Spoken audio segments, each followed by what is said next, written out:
Mummy जी, चाय ले लीजिए।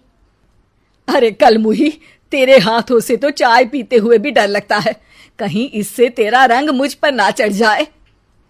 अगर इन्हें इतनी ही शर्म होती तो मेरे इतने हैंडसम भाई को इस तरह फंसाती नहीं। बानी और शिवम की लव मैरिज हुई है।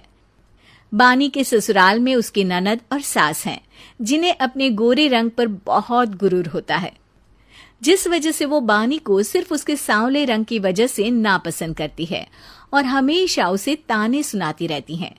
बानी उनकी सभी जली कटी बातें सुनकर चुपचाप वहां से चली जाती है। तुम माँ और छोटी को कुछ बोलती क्यों नहीं? मम्मी जी बड़ी हैं, हर छिटकी ना समझ, इस तरह उन्हें उल्टा जवाब देना सही नहीं। मेरी जिम्मेदारी उनकी सेवा करना है, जो मैं पूरे दिल से हमेशा करती रहूंगी। ऐसा बोलकर बानी रसोई में जाकर रात के खाने की तैयारी करने लगती है। रात को खाना खाते हुए बानी की सास उसे कहती है, कल मैंने अपनी फ्रेंड्स के साथ किटी पार्टी रखी है, समय से सारा खाना बना देना और अपना मनहूस चेहरा लेकर ज्यादा उनके सामने मत आना, समझी? माँ, बानी आप दोनों की कितनी परवाह करती है, फिर भी आप उससे इतना बुरा व्यवहार क्यों करती हैं? अरे एक तो लव मैरिज करके इस कलमुही को हमारे सर पर लाकर बिठा दिया और अब हम इसे कुछ बोल भी नहीं सकते क्या? भैया तो इनकी तरफदारी करेंगे ही, आखिर इन्होंने पूरी तरह उन्हें अपने वश में जो किया है। जिसे जो करना है करे, बस कल मेरा सारा काम समय पर हो जाना चाहिए। इस पर सब खाना खाकर सोने चले जाते हैं और अगले दिन बानी जल्दी उठकर सास की किटी पार्टी के लिए तैयारियां शुरू कर देती है, जिस पर पार्टी शुरू होने के बाद सास की सहेलियां कहती हैं, अरे वाह री, तेरी बहू ने तो बड़े स्वादिष्ट समोसे बनाए हैं। हाँ भाई, रंग कैसा भी हो, खाना बनाने में बिल्कुल अन्नपूर्णा है। अरे इसकी भी क्या बात करनी, मेरी बेटी से मिलो, इसकी सुंदरता के आगे तो उर्वशी रंभा भी फेल है। उर्वशी रंभा को तो फेल कर देगी, पर क्या अन्नपूर्णा बन पाएगी? अरे इसे काम करने की क्या जरूरत, उसके लिए बानी है तो, और मैं तो इसकी शादी भी किसी नौकर चाकर वाले घर में ही करूंगी। बानी वापस रसोई में चली जाती है और किटी पार्टी चलती रहती है।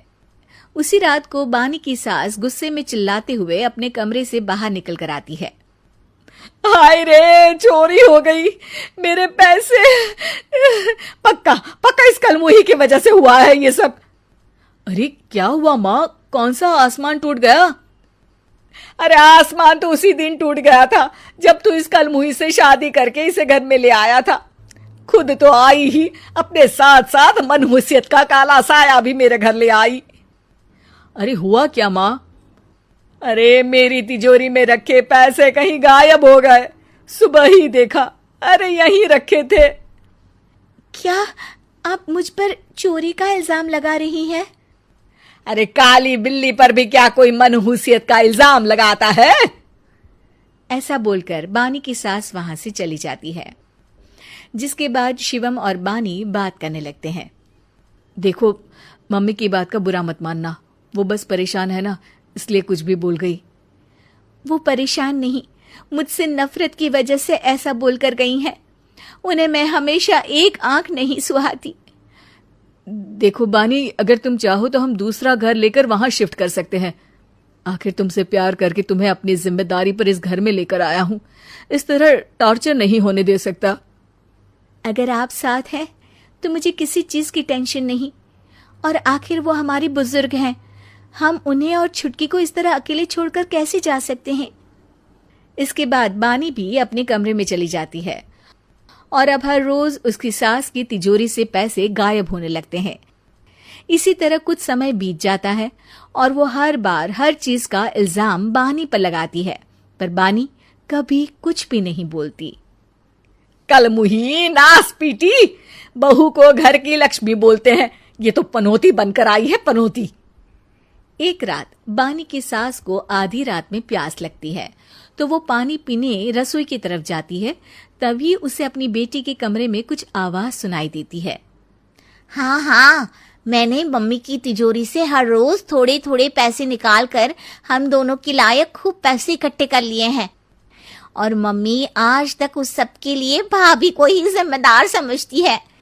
तुम बस जल्दी से आकर मुझे यहाँ से ले जाओ और हम कहीं दूर जाकर शादी कर लेंगे। मम्मी को कुछ पता नहीं चलेगा, सब मुसीबत खत्म। अपनी बेटी की ये सारी बातें सुनकर बानी की सास भौंचक्की रह जाती है और अपने कमरे में वापस चली जाती है। जब अगली सुबह बानी सास के कमरे में आती है, मम्मी जी, क्या बात है, आज आप कमरे से बाहर ही नहीं आई? आपकी तबीयत तो ठीक है ना? क्या छुटकी कमरे से बाहर आई या तुम उसके कमरे में गई? नहीं नहीं, क्यों, जाना है क्या? मैं अभी चली जाती हूँ। नहीं, कोई कहीं नहीं जाएगा। इस पर वो बानी को साथ लेकर कमरे से बाहर आती है, जहां शिवम भी होता है। वहां उसकी सास बोलती है, छुटकी मेरी तिजोरी के सारे पैसे लेकर अपनी माँ के बारे में कोई ख्याल करे बिना किसी लड़के के साथ घर छोड़कर चली गई।